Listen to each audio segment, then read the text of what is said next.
Hello મિત્રો, જય શ્રી કૃષ્ણ. આજે અમારે બનાવવાની છે રોટલીનું શાક.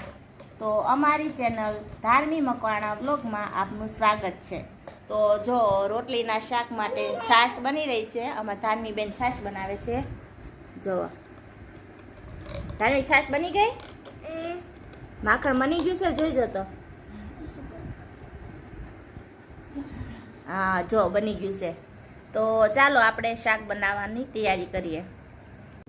જો રોટલીના શાક માટે આપણે તેલ ગરમ કરવા મૂકી દીધું છે અને આ બાજુ લસણની કળીઓ લઈ લીધી છે, લીમડો લીધો છે અને છાશ લઈ લીધી છે અને બધા મસાલા છે. તો આપણે છે તે આ છાશ લીધી છે, એમાં આપણે આ ભેળવેલું મરચું ઓગાળી નાખશું.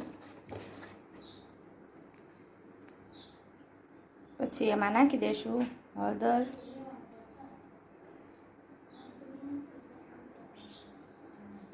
પછી નાખી દઈશું ધાણા જીરું અને પછી આને હલાવી નાખશું. જો આપણું તેલ આવી ગયું છે એટલે આપણે એમાં નાખશું રાઈ.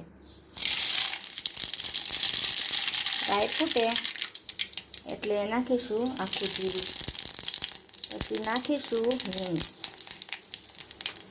હવે છે લીમડો અને લસણની કળીઓ.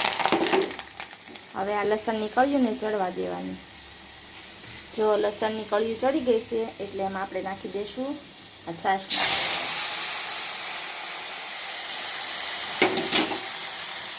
આ બધું નાખી દઈશું.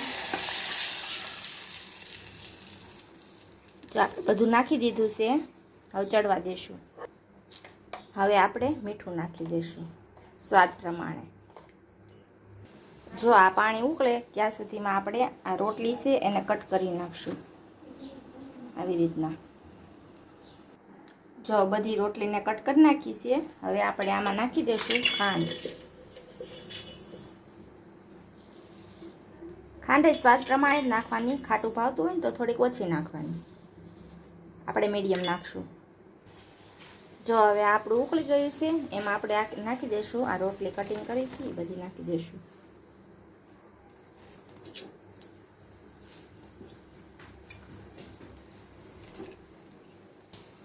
બધી નાખી દેશી એટલે હવે એને હલાવી લેવું.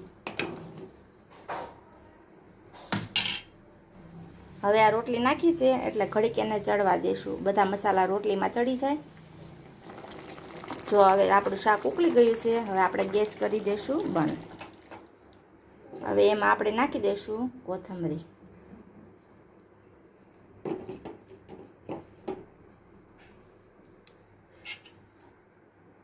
જો રોટલીનું શાક છે તૈયાર. જો તમને અમારું શાક પસંદ આવ્યું હોય તો લાઈક અને સબસ્ક્રાઈબ કરજો. જય માતાજી, જય શ્રી કૃષ્ણ.